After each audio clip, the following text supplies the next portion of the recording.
hey, what's the big deal? Laurel Hubbard competed, didn't get into the final, didn't get on the podium, didn't win a medal. What's the problem, Nicola? Well, the problem is that a world-class female athlete didn't become an Olympian because Laurel Hubbard took her slot. And so there was a woman from an island in the South Pacific who was watching the Olympics from home despite being top of her country. She never made it to the Olympics because Laurel Hubbard took the place. And I think, the fact that Laurel didn't get a medal yesterday doesn't mean it wasn't unfair.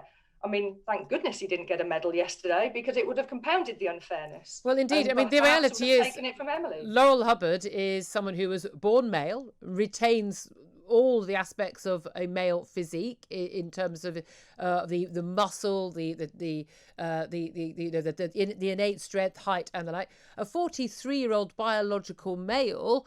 There's never been a 43-year-old biological female would not have made it into this category, wouldn't have got through. So clearly there was an advantage there. There are lots of people suggesting that this was, in a way, a Trojan horse entrant, which was to sort of say, look, hey, what's the big deal? Nothing to be worried about. Whereas, in fact, next time round, we will see somebody who can compete and win medals and pushing women off the podium in women-only sport. Most definitely. I mean, I've already heard of countries that are already talent scouting for transgender sports people to join women's teams. Of course they will. There's huge amounts of money involved in the Olympics and at top level elite sport. The UK invests millions of pounds to get gold medals.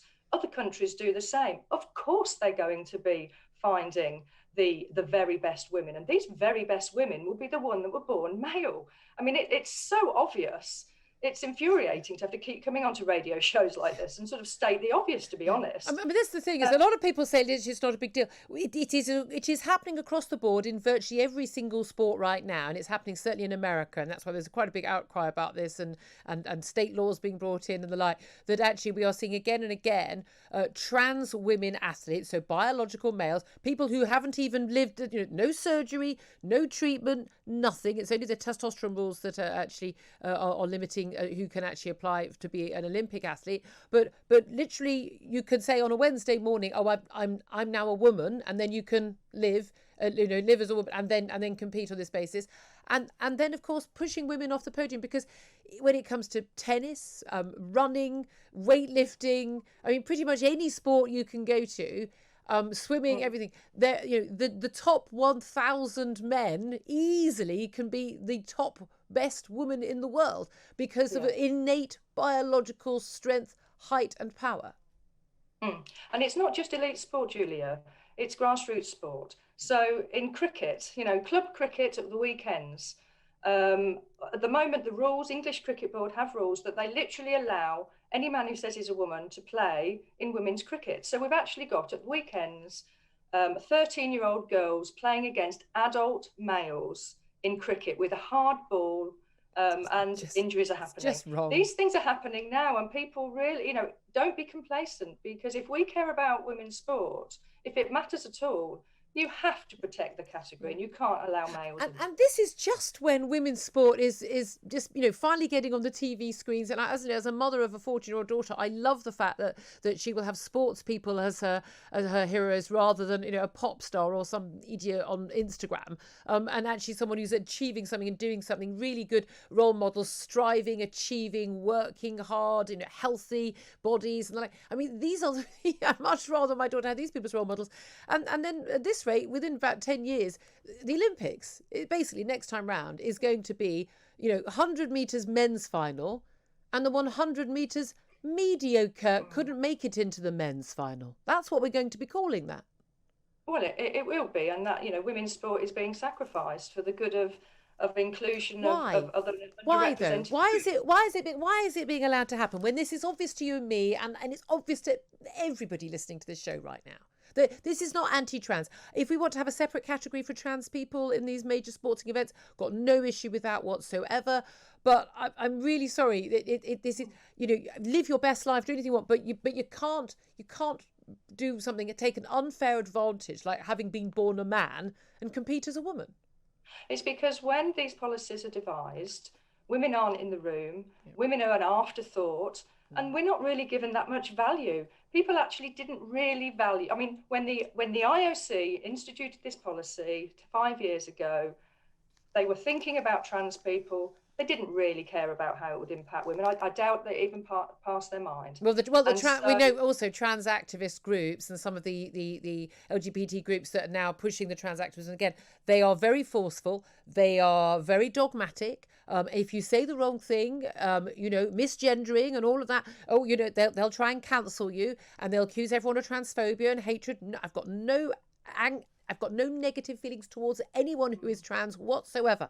I do have very protective feelings about women and girls, though, and where those two things collide, I put women and girls first. Let's talk about another story.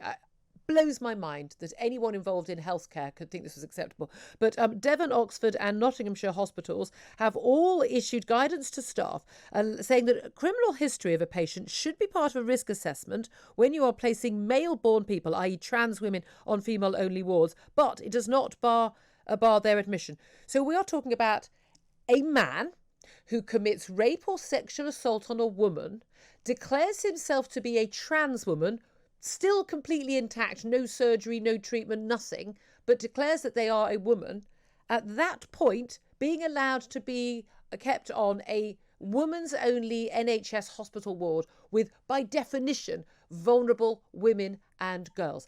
The world has gone mad, has it not, Nicola?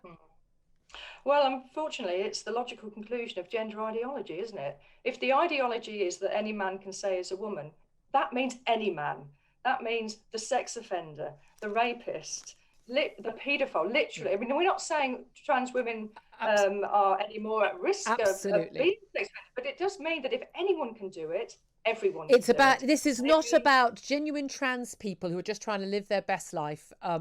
This is not, we're not saying they're sex. We're saying that sex offenders will use this ideology and use these loopholes in order to gain access to vulnerable women and girls. But it also shows, again, just like in sport, how women's rights are not really valued. When people are balancing the rights of a trans person to feel comfortable in a hospital ward, they're not thinking about how that might make a woman feel in the hospital ward. Does she not deserve to be comfortable? When my mum goes into a hospital ward and she sees someone that she perceives as a man in the bed next to her, and if she said to the nurse, "There's a man in the bed next to me," she would be in trouble. She would be told, "No, that is a woman." Don't be transphobic. And that's the kind of gaslighting that we're up against. Oh, Nicola, just want to just cry with despair at the madness. And Dr Nicola Williams, you've been such a fantastic campaigner on a lot of this, just bringing some sanity to this. Director of Fair Play for Women